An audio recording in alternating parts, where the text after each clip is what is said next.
Hey, what's up, guys? Today I am giving you some channel updates, some changes that I'm going to be making.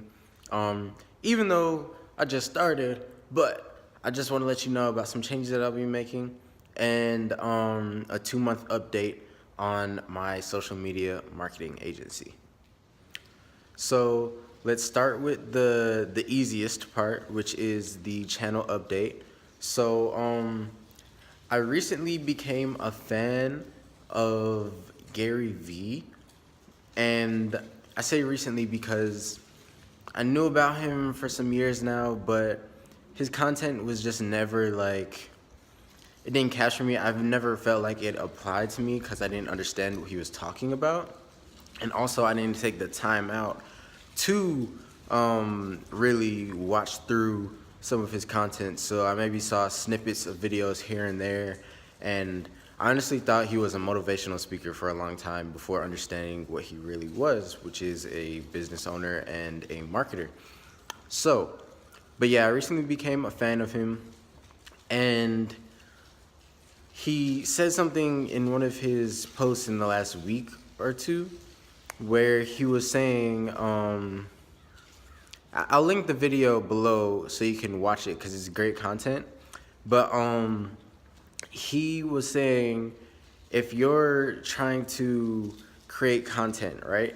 If you're trying to create content, then you don't need to be constantly trying to create content, which was kind of like, at first he explains it better, but basically he's saying document your experience. That way you don't have to think so much about creating content. And it's not that you're being lazy in that respect, but more so you're just giving out raw content. You don't have to think of something to make a video on, to write a post on, to do all these things on, right? Just document your experience.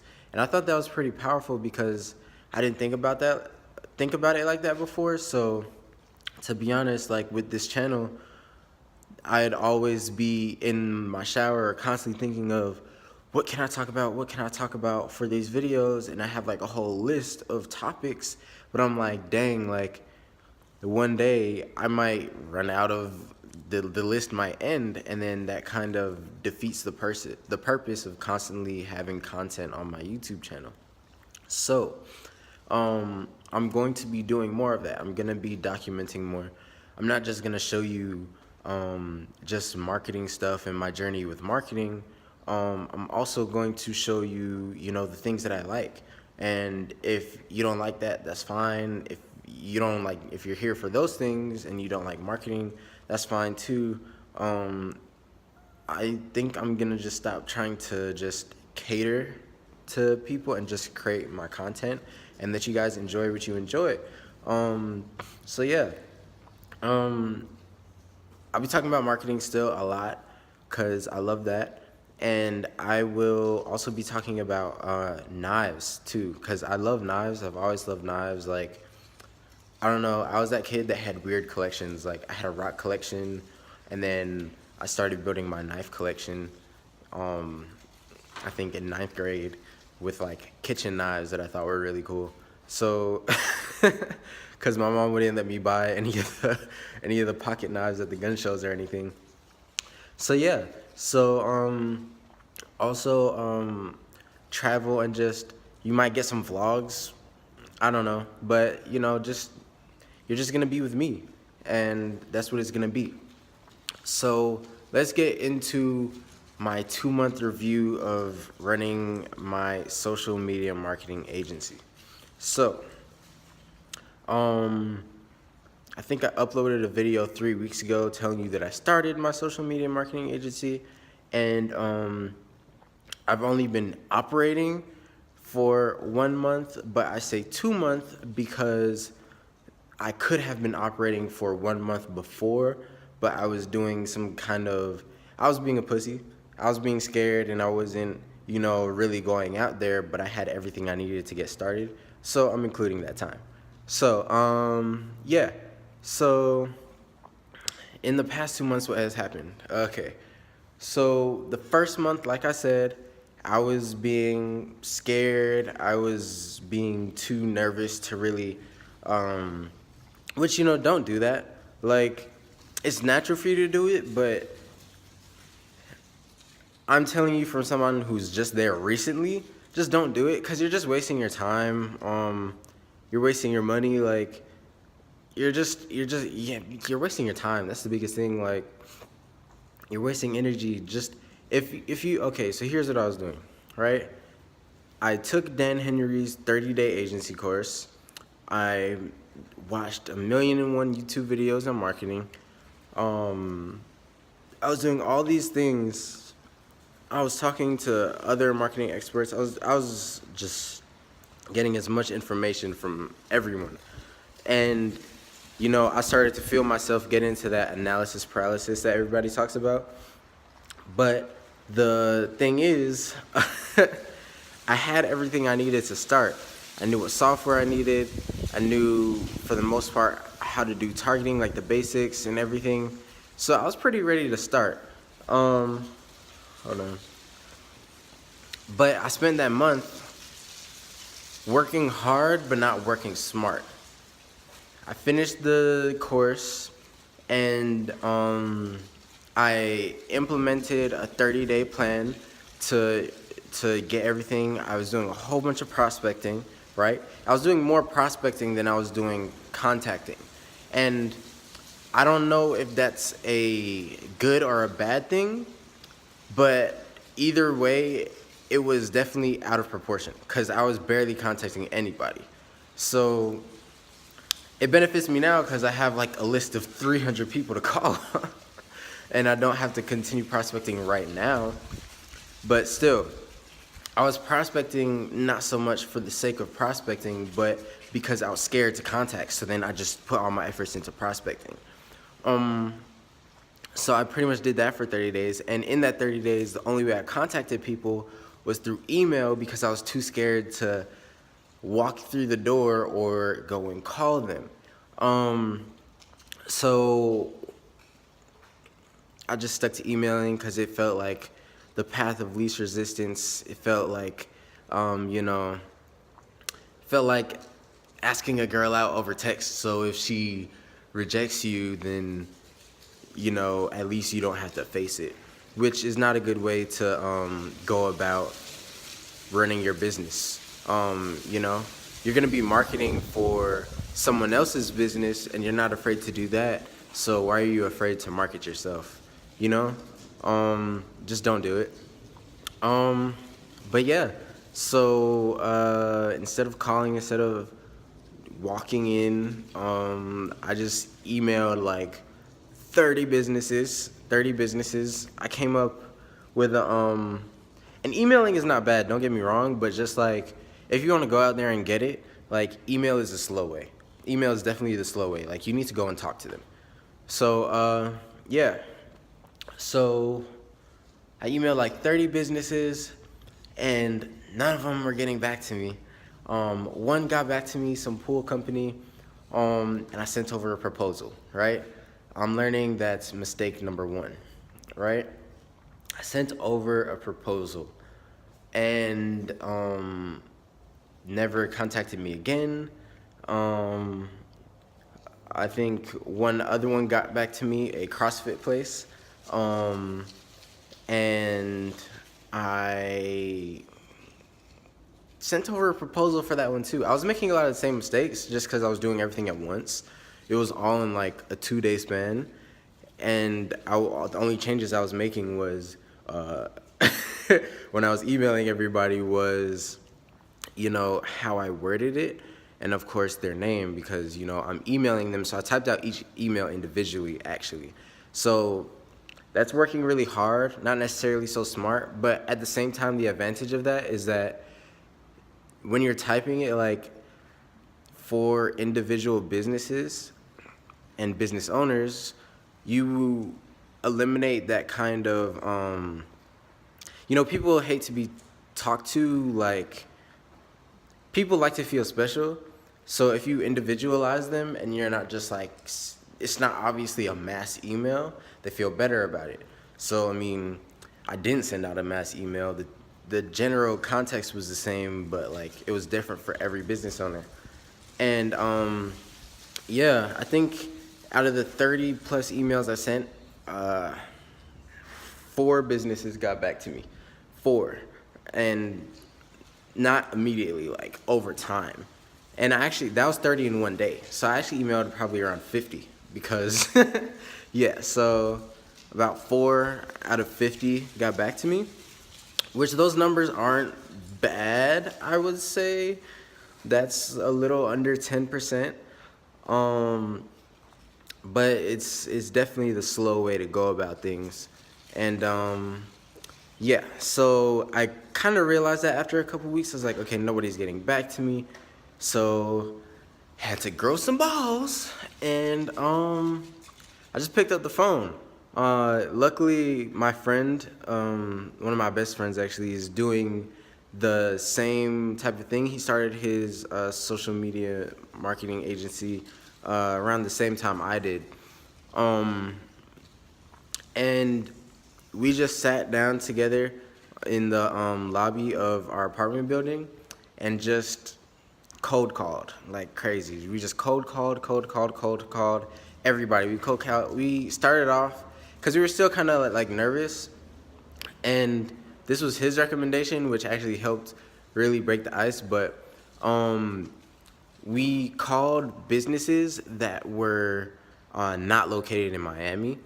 That way, because we were afraid of burning bridges, which don't be afraid of burning bridges, because you're not gonna burn bridges by trying to market yourself, unless you're just like an asswipe that's annoying and pushy, and maybe you might burn a bridge there. I don't know, but yeah. So we called places in Cali, we called places in Orlando, and actually some of the Orlando people actually like got back to me, and like we set up meetings.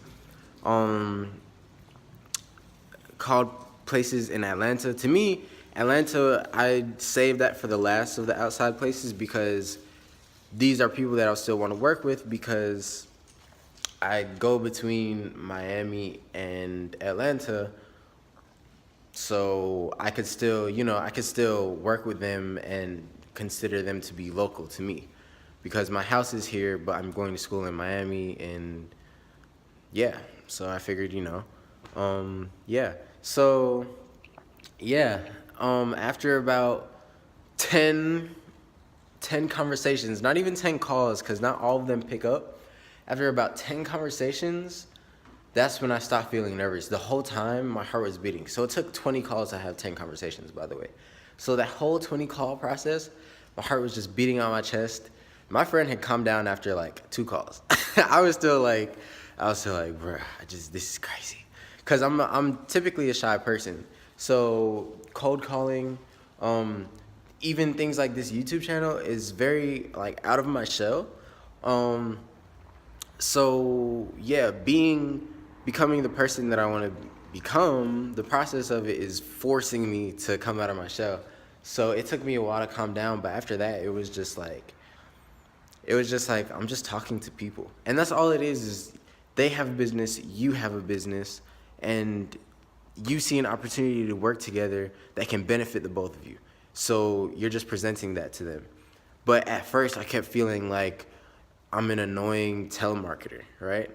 And I know how my grandma reacts to telemarketers, and it's not so good. So that's just all that's playing in my head is my grandma's reaction to a telemarketer.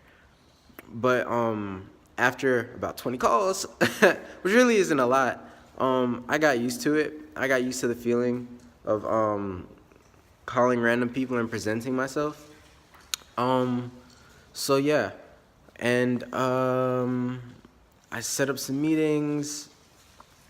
Some people, some of them were, of course, because they were out of town, were over the phone meetings, and a lot of those people did not pick up when I called them for like that day and a couple days afterwards.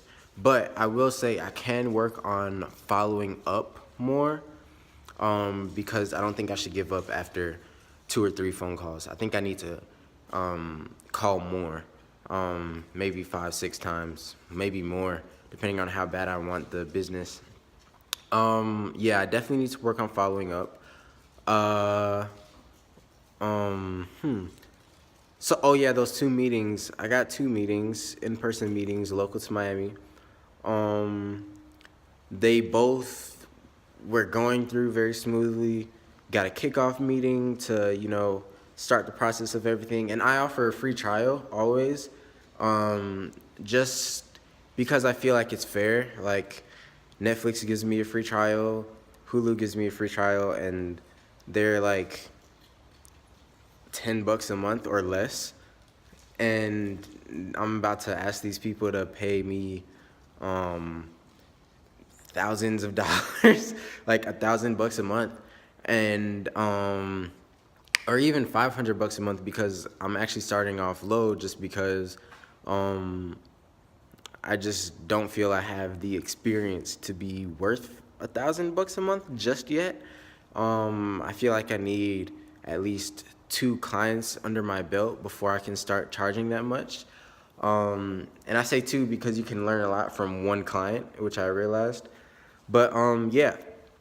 So one of them, kickoff meeting went through and everything, but um, I think maybe 2 days after that, 2 days after the kickoff meeting, I could tell they started getting hesitant, and then they kind of folded. And I didn't really like that. They kind of, I don't know, they kind of just dubbed me. They passed me off to their, and this is not, what they did isn't a bad thing, but I just don't like the way it felt. So we went through everything. They passed me off to their church, which is generous of them to, want their church to have more awareness and bring in more people.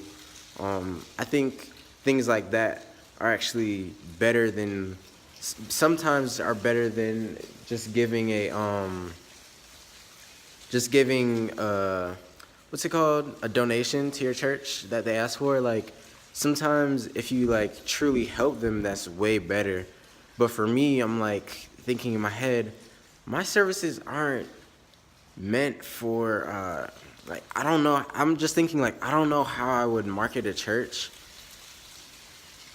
to like get them more stuff, you know what I'm saying? And I was just like, but I mean, the church guy never, the pastor, priest, whatever, he never hit me up, so not something I have to worry about anymore. Obviously, I think that was the last time I spoke to that possible client. But I mean, they're cool. He's cool. It's a guy and his wife, and they're cool. They're cool people.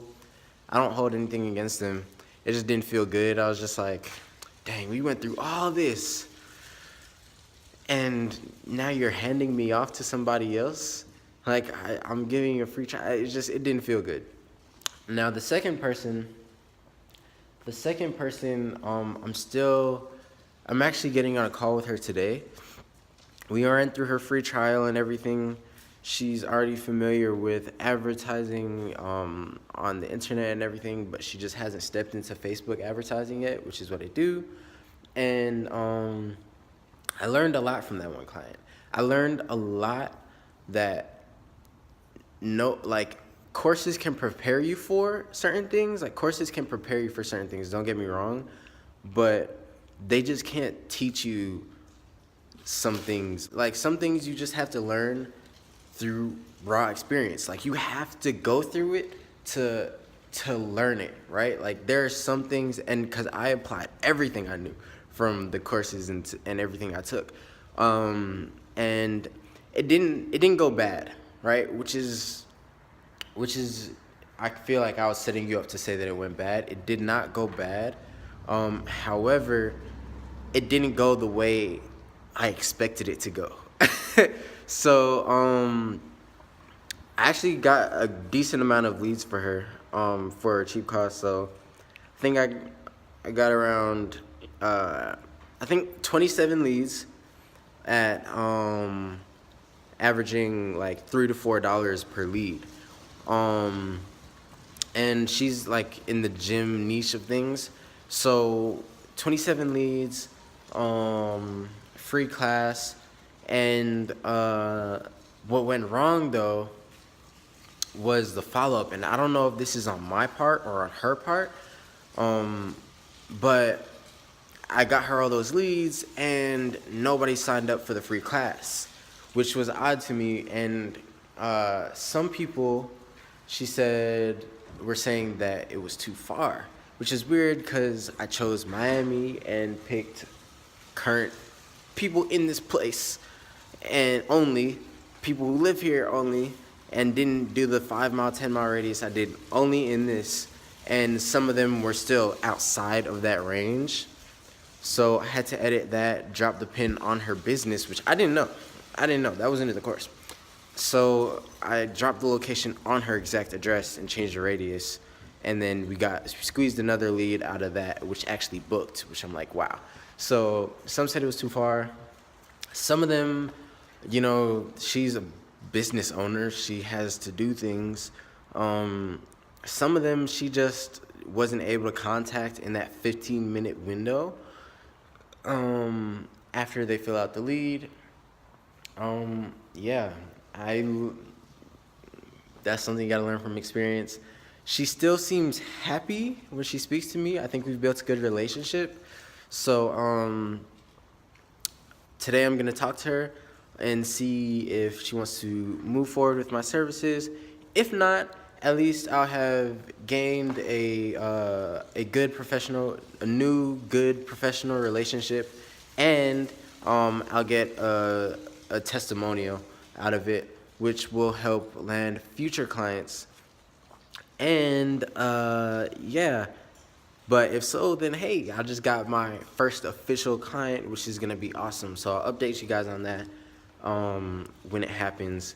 So yeah, so that is my review. Damn, I'm out of breath. That is my review of the past 2 months of my agency. I'm actually about to edit this video and edit another video I recorded, and actually get into some cold calls.